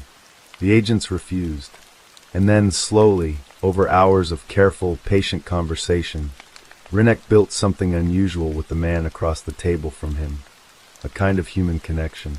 He listened. He acknowledged Stainer's pain, his history, the weight of growing up in the shadow of a kidnapping and a family broken by grief. And then, one by one, the confessions came. Stainer confessed to Joie Armstrong's murder first. Then he kept talking. He told them about the February night in room 509 of the Cedar Lodge, the knock on the door, the gun, the duct tape, the silence afterward. He described every detail of what he had done to Carol, to Sylvina, and to Julie with a thoroughness that left the investigators shaken. He told them he had been fantasizing about killing women since he was a child, 30 years of violent thoughts that had finally found their way into the world. He told them where to find evidence. He spoke for hours. The trials that followed drew national attention. In federal court, Stainer was tried for the murder of Joie Armstrong, since her death had occurred on federal land within the national park. To avoid the death penalty in this case, he pleaded guilty to premeditated first-degree murder and related charges. At his sentencing hearing, something unexpected happened. Cary Stainer, the man who had committed 4 murders in cold calculation, broke down completely. Tears ran down his face as he addressed the courtroom. "I wish I could take it back, but I can't," he said. "I wish I could tell you why I did such a thing, but I don't even know myself. I'm so sorry. I wish there was a reason. But there isn't. It's senseless." Joie Armstrong's mother wept as she listened, and afterwards said that she believed his apology was genuine. He was sentenced to life in prison without the possibility of parole. In state court, for the murders of Carol Sund, Julie Sund, and Sylvina Palazzo, Stainer entered a plea of not guilty by reason of insanity. His defense attorneys argued that the Stainer family carried deep histories of abuse and mental illness, and that Cary himself had been diagnosed with obsessive-compulsive disorder, mild autism, and a psychological condition known as paraphilia. The jury deliberated for less than 6 hours. On August 27, 2002, they returned a verdict of guilty on all 3 counts of first-degree murder with special circumstances, along with a count of kidnapping. They found him sane. In December 2002, the judge sentenced Cary Stainer to death 3 separate times, once for each of the 3 women killed in February 1999. The details of the case, which had emerged through Stainer's own confession and through weeks of testimony, were so graphic and disturbing that the judge was reported to have been visibly affected by what had been laid before the court. Stainer was transferred to death row at San Quentin State Prison in Marin County, California, where he remains today. California has not carried out an execution since 2006, when a court ruling identified flaws in the administration of capital punishment in the state, leaving Stainer and others in a legal limbo that has now extended for more than 2 decades. Investigators have never closed their eyes entirely to the possibility that Stainer's crimes extend beyond the 4 confirmed victims. He is suspected of involvement in the death of Patricia Hicks Dahlstrom, a young woman who vanished in 1982 and whose remains were discovered in Yosemite, identified decades later through genetic genealogy in 2021. He is also considered a person of interest in the unsolved 1990 shotgun death of his own paternal uncle, Jesse Stainer. a man whom Carrie later claimed had molested him during the same years that Stephen was held captive. The wounds inside the Stainer family ran in multiple directions at once, and the full truth of what they produced may never be entirely known. What remains clearest is the human cost of what Carrie Stainer did. Carol Sund, who had traveled the world and built friendships that crossed continents. Julie, who was 15 and bright and had her whole life stretching ahead of her. Silvina Palazzo, a teenager from Argentina who had crossed an ocean to share a winter trip with her best friend. Joie Armstrong, who had climbed mountains and dedicated her life to teaching children about the beauty of the natural world, who on the night she died was simply packing a bag to visit her friends. For women, for entirely different lives, each one ended in the place they had come to find wonder. The park endures, the granite endures, and somewhere in the terrible distance between what a person is and what they become, Carrie Stainer waits on death row. The question he posed in that courtroom still unanswered.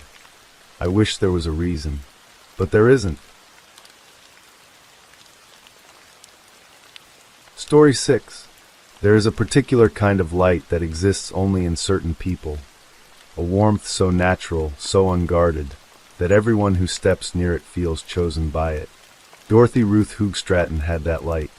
Those who knew her in her early years would spend the rest of their lives struggling to describe it, reaching for words like otherworldly and unique, and ultimately falling short, because the truth about Dorothy is that she was the kind of person who made language feel inadequate.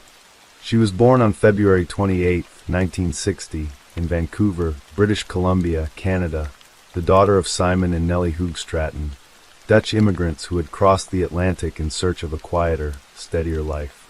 She grew up in Coquitlam, a modest suburb east of Vancouver, attending Centennial High School, where classmates remembered her simply as sweet and kind. She was not the loudest voice in a room. She did not have to be. She was 17 years old and working a part-time shift at the local Dairy Queen when the world, in a manner of speaking, arrived at her counter and changed everything. His name was Paul Leslie Snyder. He was 26 years old, and he operated in the gray margins of Vancouver nightlife. A club promoter who, when the clubs closed, made money in ways that respectable people did not discuss in polite company. He was described plainly as a pimp, a man who had learned to commodify other people's appeal and profit from it. He was charming in the way that certain dangerous men are charming, with an energy that reads, at first, as attention and admiration. He saw Dorothy behind the Dairy Queen counter, and he understood, immediately and calculatingly, what he was looking at.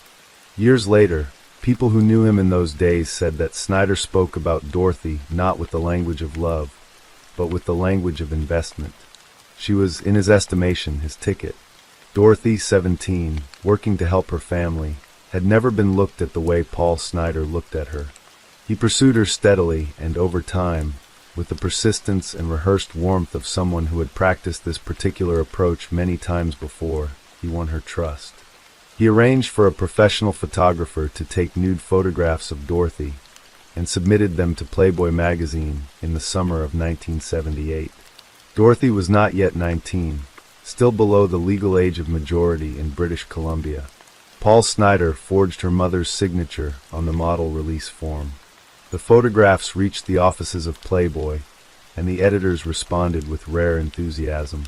In August 1978, Dorothy Hoogstraten, now renamed Dorothy Stratton, her surname trimmed for marquee appeal, moved to Los Angeles, California, to participate in the magazine's 25th anniversary Playmate Hunt. She had never been to America. She was 18 years old and carrying, without yet knowing it, the full weight of a future that was already being designed by someone else. Snyder joined her in Los Angeles in October. In June 1979, despite concerns quietly voiced by multiple people in Stratton's growing professional circle, the two were married. The concerns were not unfounded. Dorothy needed to sever ties with Snyder. Friends warned her. Colleagues warned her. Dorothy listened, nodded, and remained loyal. She was, at her core, a person who believed in the goodness of others and extended kindness long past the point where it served her own interests. Whatever pain existed in her marriage, She held it quietly and without complaint.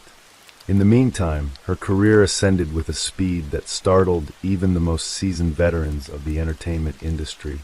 She became Playboy's Miss August 1979 and began working as a bunny at the Playboy Club in Century City. She appeared on television and took roles in several films. On April 30th, 1980, she stood at a luncheon on the grounds of the Playboy Mansion and was introduced to the assembled entertainment press as the 1980 Playmate of the Year, the first Canadian woman ever to receive the title. She received $200,000 in cash and prizes, including a Jaguar sports car. But while Dorothy stood in the spotlight at the Playboy Mansion that April afternoon, Paul Snider was not smiling. He was calculating. Snider had built his sense of self entirely around his connection to Dorothy. He was her manager, her husband, her driver, her ever-present companion. The problem was that he was not in any way her equal, not in talent, not in professional standing, not in character. As Dorothy's star rose, Snider's position diminished by comparison, and he felt every inch of the distance between them as a personal insult. He became volatile. He argued with her nearly every day. His near-constant presence on set and in professional meetings caused so much visible tension that Dorothy's colleagues began to notice and take sides. In March 1980, Dorothy flew to New York City to begin work on They All Laughed, a romantic comedy directed by Peter Bogdanovich, one of Hollywood's most celebrated directors, known for films like The Last Picture Show and Paper Moon. This was to be Dorothy's fifth film, but her first substantial role in a major picture. She played the unhappily married love interest of actor John Ritter. Dorothy had convinced Snider to remain in Los Angeles, explaining that Bogdanovich had closed the set to all outsiders. It was the first time in years that she had put meaningful physical and professional distance between herself and her husband, and in that space something changed. She and Bogdanovich fell in love. It is important to note, as those who knew Dorothy were careful to emphasize, that this was not a calculated affair. Dorothy was not a person of calculation. She was a person who felt deeply and acted from those feelings. What she found in Bogdanovich was, perhaps for the first time, the experience of being seen as a full human being rather than as an asset. He was twice her age, accomplished and intellectually expansive, and he spoke to her about her future in terms of artistic possibility rather than commercial transaction. He had written the backstory of her character in the film, a woman trapped in a loveless marriage, based on what he had come to learn about Dorothy's life with Snider. Art and reality had quietly merged. Back in Los Angeles, Snider sensed the shift. He could not reach his wife as easily. Her letters grew more distant.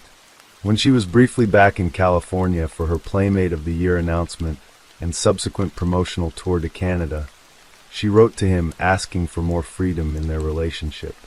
He responded by telephoning her in a rage. He appeared in Vancouver during her Canadian tour and coerced her into making personal appearances at nightclubs he had connections with, pocketing her appearance fees entirely without giving her a cent. At some point during this period, Dorothy, in a moment of exhausted desperation, offered to give up her entire acting career and return permanently to Canada with him if it would save their marriage. Snider refused. He didn't want her back. He wanted what she represented. In late June 1980, Dorothy wrote Snider a second letter. It was short and final.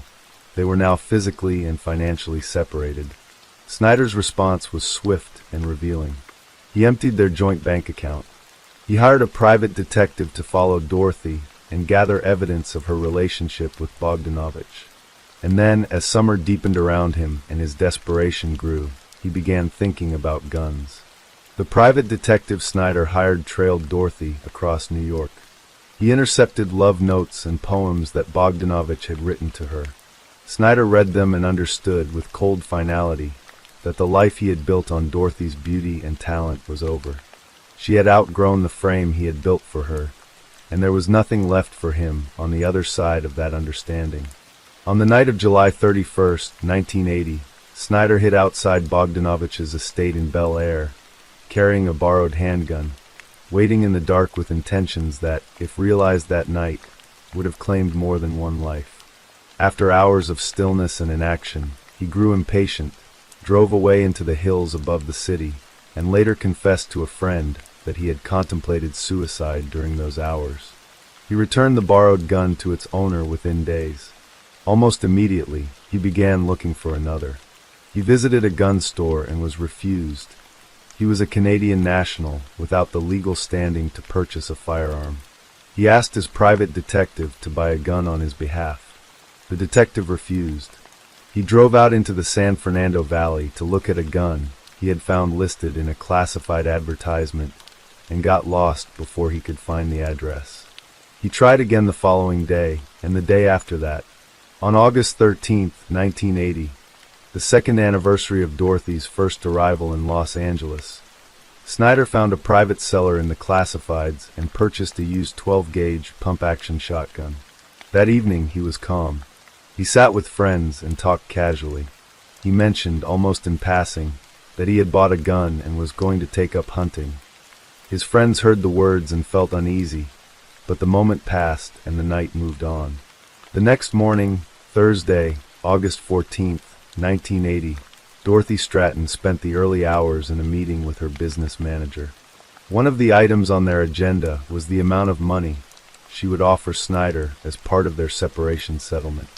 Her manager gently observed that she did not, strictly speaking, need to handle these negotiations in person. She had a lawyer. The process could be managed at a distance, without another meeting. Dorothy considered this and declined. She said that Snyder was being cooperative, that the process would be easier if handled face-to-face. She looked at her business manager and added quietly, "I'd like to remain his friend." She left the meeting carrying $1,000 in cash, a down payment she intended to give him that afternoon. She arrived at Snyder's rented house in West Los Angeles at approximately noon. Snyder's two roommates had left earlier that morning, and the house was quiet. Dorothy set her purse down in the living room. She and Snyder went into the bedroom. What happened in that room in the hours that followed was reconstructed entirely from forensic evidence, because there were no survivors to describe it. By 8 o'clock that evening, both roommates had returned to the house. They noticed Dorothy's car parked outside. Snyder's bedroom door was closed. Assuming, in the way that people assume when they want to believe the most comfortable available explanation, that the couple had reconciled and wanted privacy, the roommates settled into the living room and watched television. Hours passed. The house was quiet. The bedroom door stayed closed. At some point that evening, Snyder's private detective, who had been unable to reach his client by telephone all day and had grown alarmed, called the house and urged the roommates to check the bedroom. Shortly after 11 o'clock at night, they opened the door. What they found inside that room ended any remaining possibility that the night might resolve itself gently. Both Dorothy and Paul Snyder were dead. Each had been killed by a single blast from the 12-gauge shotgun. Police later determined from forensic evidence that Snyder had shot Dorothy within an hour of her arrival at the house, and then spent approximately the next hour alone with what he had done before turning the weapon on himself. Dorothy Stratton was 20 years old. She had been in Los Angeles for less than 2 years. She was, at the time of her death, the reigning Playmate of the Year, a rising actress, and a woman in the quiet, fragile process of building a life on her own terms.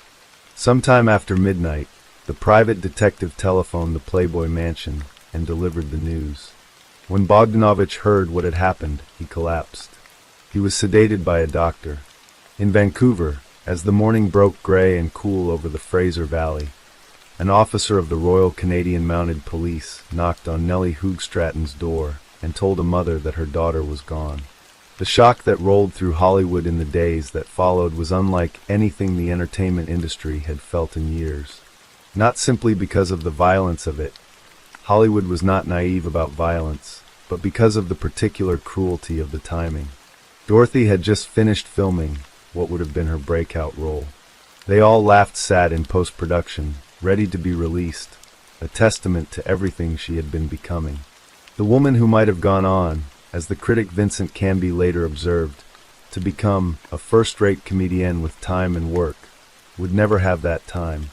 The aftermath of her death was not clean or simple.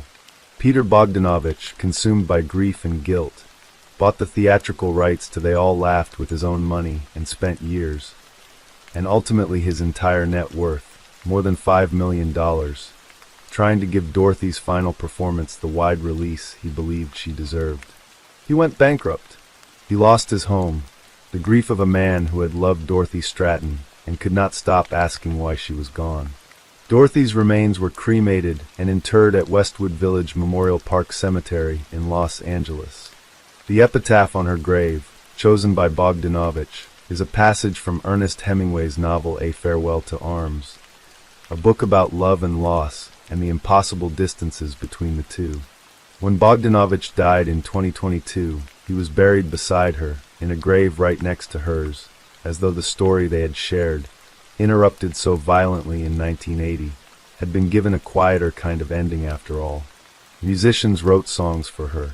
Films were made about her life. What remains, when all the films and books and arguments and legal disputes have settled, is something simpler and more important than any of it. A girl from Coquitlam who was sweet and kind, who worked at a Dairy Queen and wanted, most likely, ordinary things, safety, love, a future she had chosen for herself. She was given a version of extraordinary fame and robbed of the life she was only beginning to build from it. She told her business manager, on the last morning of her life, that she wanted to remain friends with the man who was going to kill her. That sentence, more than anything else, tells you who Dorothy Stratton was. She gave generously to people who had not earned that generosity. She believed in the possibility of kindness even when the evidence pointed elsewhere. She walked into that house carrying cash she wanted to give to the person who had exploited her since she was 17 years old, because she did not want the ending to be ugly. It was, in the end, the most human thing about her, and it cost her everything. Story 7. The first light of dawn had not yet broken over the quiet streets of Farmington, New Mexico, when the emergency call came through to the police dispatch center.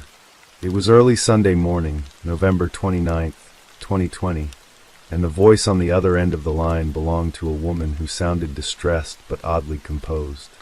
Her name was Heather Fernandez Hofer, a 51-year-old third-grade teacher at McCormick Elementary School, and she was calling to report that something terrible had happened to her husband. When officers arrived at the modest home on the 700 block of South Ivy Avenue, just before 6 in the morning, they found themselves stepping into what would become one of the most puzzling cases they had encountered in years. Robert Hofer, 49 years old, lay motionless inside the home. The scene that greeted the responding officers was grim and unsettling.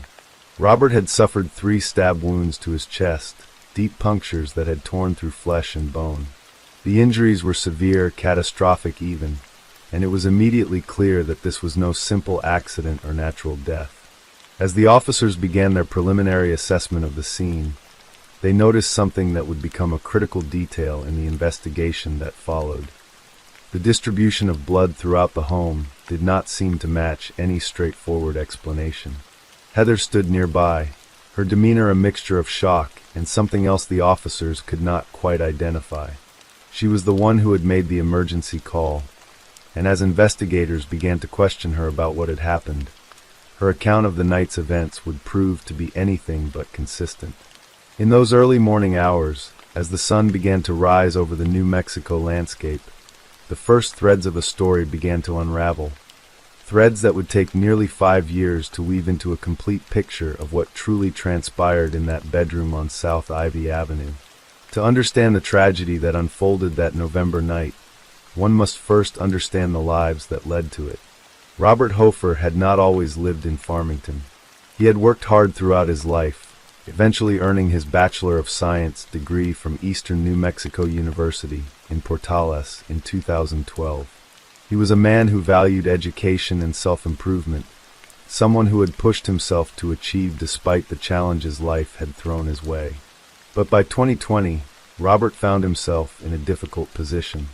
He was unemployed, struggling to find his footing in an uncertain economy, and increasingly dependent on others for financial support. In September 2019, Robert met Heather Fernandez, and for him, it must have felt like the beginning of a new chapter. She was an established elementary school teacher, someone who had built a career helping young children learn and grow. She had a stable income, a respected position in the community, and the kind of grounded presence that might have seemed like an anchor to a man adrift. Their relationship moved quickly, and they married, blending their lives together in ways that seemed hopeful on the surface. Robert's obituary would later describe how proud he was of Heather and how enamored he was with becoming a stepfather. But beneath the surface, tensions were building. Heather was not just supporting Robert. She was also financially responsible for her son, his future wife, and their 2 small grandchildren, all of whom were living in the home with them. The weight of being the sole provider for an extended family bore down on her shoulders with increasing pressure. Money became a constant source of friction between the couple. Text messages recovered from Heather's cell phone would later reveal arguments about finances, disputes that grew heated and frequent as the months wore on. Robert's previous marriage also became a point of contention, an old wound that refused to heal and instead festered into resentment.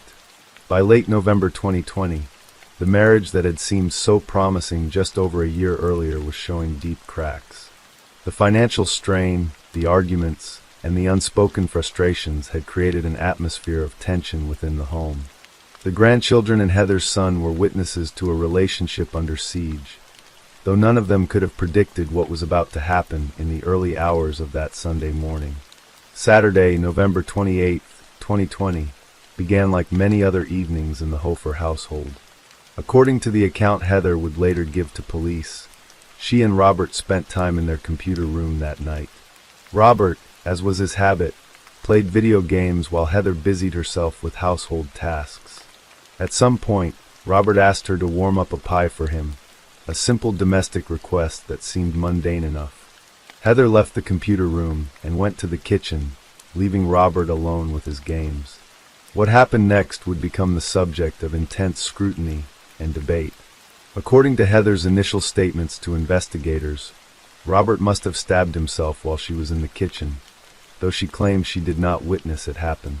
This detail, offered almost as speculation rather than observation, would become one of the first inconsistencies that raised red flags for the detectives assigned to the case. As the night deepened and moved toward midnight, Heather's story became increasingly difficult to follow. She told police that at some point, she noticed Robert had been injured. In one version of events, she said she discovered his wounds around midnight. In another telling, she claimed she did not notice anything wrong until approximately 3 in the morning. When pressed about how she could have failed to notice such severe injuries, Heather insisted that she simply did not realize the wounds were that deep. But the injuries were devastating. The 3 stab wounds to Robert's chest were not superficial cuts or accidental nicks. They had penetrated deep into his body, collapsing both of his lungs and filling his chest cavity with blood. The blade had also punctured the pericardial sac surrounding his heart, causing internal bleeding that would have been immediately life-threatening. These were not the kind of injuries someone could easily overlook or dismiss as minor. According to Heather's account, she helped clean Robert up after discovering his injuries. She said they went to bed separately that night, Robert retiring to their shared bedroom, while she presumably settled elsewhere. The image she painted was one of strange normalcy, as if catastrophic stab wounds were merely an inconvenience to be tidied up before sleep. But this version of events would clash dramatically with the physical evidence investigators would later uncover. When Heather said she woke the next morning and entered the bedroom, she claimed to have found Robert face down on the floor. It was at this moment, she said, that she realized something was terribly wrong and called 911. But when investigators examined the scene, they found a troubling discrepancy. Most of the blood was concentrated on the bed, not on the floor where Heather claimed to have found her husband. There was no significant blood trail outside the bedroom, no evidence of movement between rooms that would support the story of Robert injuring himself in the computer room and then making his way to bed. The knife that had caused Robert's fatal wounds was found in the kitchen, placed back in the knife block. Blood evidence confirmed it was the murder weapon, yet its careful return to its storage place seemed inconsistent with the chaotic scenario of self-inflicted injury or accident that Heather had described. Blood was also found on the inside of Heather's palms and on her shirt. When questioned about these stains, she explained that they came from moving Robert's body, but this explanation only raised more questions. As detectives interviewed Heather in those first hours after Robert's death, her story continued to shift and evolve. She suggested multiple possible explanations. Perhaps Robert had cut himself with a razor, or maybe he had overdosed on pills. Then she returned to the idea that he must have stabbed himself, though she maintained she had not witnessed the act. Each new version seemed to contradict the last, and with every inconsistency, the investigators' suspicions deepened. One detail that stood out in the police reports was Heather's demeanor when discussing certain aspects of the case. When she admitted to investigators that she had been angry at Robert for wetting the bed, she reportedly laughed and raised her voice. It was a moment that seemed strikingly inappropriate given the gravity of the situation, a flash of emotion that suggested something darker lurking beneath the surface of her grief. While Heather's story was unraveling under scrutiny, investigators received information from an unexpected source that would prove crucial to understanding the timeline of events. A neighbor who lived near the Hofer residence came forward with a disturbing account. Between 3 and 4 o'clock in the morning on November 29th, this neighbor reported hearing the sounds of fighting coming from the Hofer home. The argument was loud enough to carry through walls and across yards, indicating a confrontation of significant intensity. This testimony directly contradicted Heather's portrayal of a quiet night in which Robert had mysteriously injured himself while she was unaware. Instead, it painted a picture of a volatile situation, a heated dispute occurring in the very hours when Robert's life was ending. The neighbor's account corroborated what investigators had already begun to suspect, that something violent and deliberate had occurred in that home, and that Heather's explanations were designed to obscure rather than illuminate the truth. As the investigation progressed, forensic analysis provided further insights into what had really happened. The autopsy results were unequivocal in their findings. Robert had died from 3 stab wounds that had caused catastrophic internal damage. His lungs had collapsed, blood had filled his chest cavity, and the pericardial sac around his heart had been compromised. These were injuries that would have caused immediate and severe symptoms, making Heather's claim that she did not realize how serious they were seem implausible at best. Additionally, the medical examiner noted an abrasion and underlying hemorrhage on Robert's forehead. This injury suggested a blow to the head, another piece of violence that did not fit with any version of self-infliction or accident that Heather had proposed. The physical evidence was building a narrative that differed dramatically from the one Heather had told police. The forensic examination of Heather's cell phone revealed the depth of the couple's troubles. The text messages showed ongoing arguments about money and Robert's previous marriage, conflicts that had been sources of escalating tension. These digital records provided a window into the private discord of the Hofer marriage, showing that the financial pressures and personal resentments had reached a breaking point in the days and weeks before Robert's death. When confronted with the mounting inconsistencies in her account and the physical evidence that contradicted her claims, Heather made a decision that would effectively end the initial phase of the investigation. She invoked her right to remain silent and stated she would not answer any more questions without a lawyer present. It was a legally sound decision, but it left investigators with a case full of troubling evidence and no clear path to resolution. The weeks turned into months, and the months turned into years. Despite the substantial evidence suggesting foul play, no arrest was made in the immediate aftermath of Robert's death. Heather returned to her life, resuming her position as a third-grade teacher at McCormick Elementary School. For 5 long years, the case remained open but inactive, a file that gathered dust while Robert's family wondered if justice would ever come. The Farmington Police Department and the District Attorney's Office continued to review the evidence periodically, conducting what they described as a thorough and ongoing investigation. Detectives never closed the case, never stopped considering the inconsistencies and the troubling details that had emerged in those first days after Robert's death.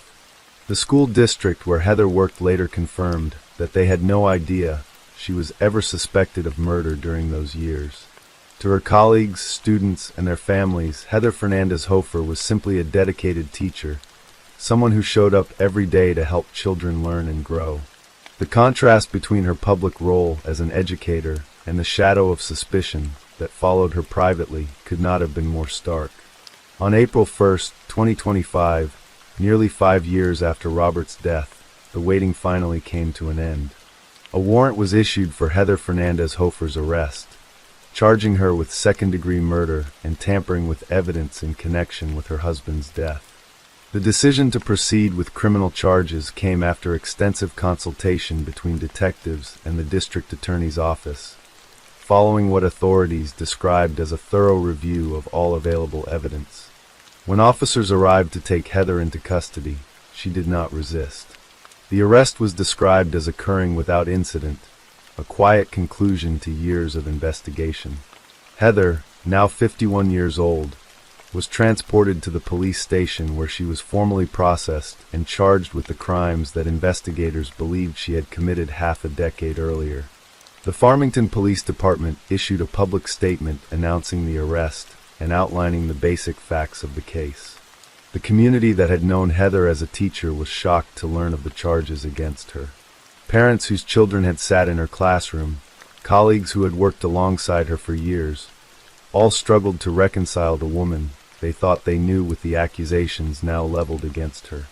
Heather was placed on administrative leave from her teaching position immediately following her arrest. The Farmington Municipal Schools District moved quickly to distance itself from the case, emphasizing that they had been unaware of any suspicion surrounding Heather during the years she had continued to work with children. The school worked to reassure parents and address the concerns that naturally arose from having an accused murderer in a position of trust and authority over young students. Following her arrest, Heather was released from jail on April 2, 2025, into the supervision of pretrial services. A preliminary hearing was scheduled for April 9, 2025, in Farmington Magistrate Court, where she would face the charges that had finally caught up with her after 5 years. The question that hung over everything was why it had taken so long to bring charges. The evidence that formed the basis of the arrest warrant in 2025 appeared to have been available to investigators from the very beginning. The inconsistent statements, the blood evidence that contradicted Heather's account, the neighbor's testimony about hearing a fight, the forensic findings from the autopsy, and the digital evidence of the couple's arguments. Yet for reasons that remained unclear to observers and likely frustrating to Robert's family, nearly 5 years had passed before prosecutors felt confident enough in their case to move forward. The charge of second-degree murder indicated that prosecutors believed Heather had intentionally killed Robert, but without the element of premeditation that would elevate the charge to first-degree murder. The tampering with evidence charge related to the actions investigators believed Heather had taken to conceal what had really happened.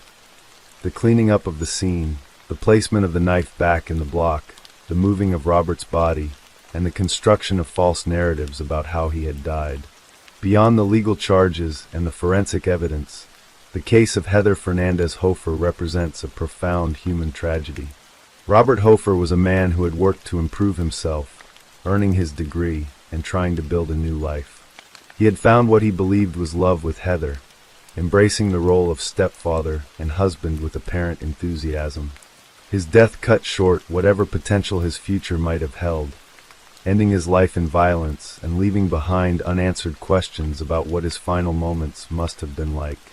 The extended family that lived in the Hofer home that night, including the young grandchildren, were exposed to trauma that would likely follow them for the rest of their lives. If the allegations against Heather are true, these children witnessed or lived in the aftermath of a killing, growing up in a home where financial stress and personal resentment had escalated to lethal violence. For the community of Farmington, particularly the families whose children had been taught by Heather Fernandez-Hofer, the case raised troubling questions about the hidden lives people lead behind closed doors. How could someone suspected of such a serious crime have continued to work with children for 5 years without anyone knowing? What does it say about our ability to truly know the people we trust with our most vulnerable? These questions likely lingered in the minds of parents and educators alike as the case moved through the legal system. The journey from that early morning 911 call in November 2020 to the arrest in April 2025 was long and winding, marked by years of apparent inaction that must have been agonizing for those seeking answers. For Robert's family, friends, and loved ones, the arrest may have brought some measure of relief, a sense that the system had not forgotten about him and that accountability might finally be achieved. As the legal process continues to unfold, the full truth of what happened in that Farmington home on November 29, 2020, may finally come to light. The inconsistencies in Heather's accounts, the physical evidence that seemed to tell a different story, and the neighbor's testimony about hearing a fight will all be examined and debated in court. A jury will ultimately be asked to determine whether Heather Fernandez-Hofer is guilty of taking her husband's life, or whether there is reasonable doubt about what truly transpired that night. What remains certain is that a man died under violent circumstances, a family was shattered, and a community was left to grapple with the unsettling realization that the truth about people's private lives can remain hidden for years, even when they are hiding in plain sight. The case of Heather Fernandez-Hofer stands as a stark reminder that the line between the ordinary and the tragic can be far thinner than anyone wants to believe, and that justice, when it comes, sometimes arrives only after an agonizing wait.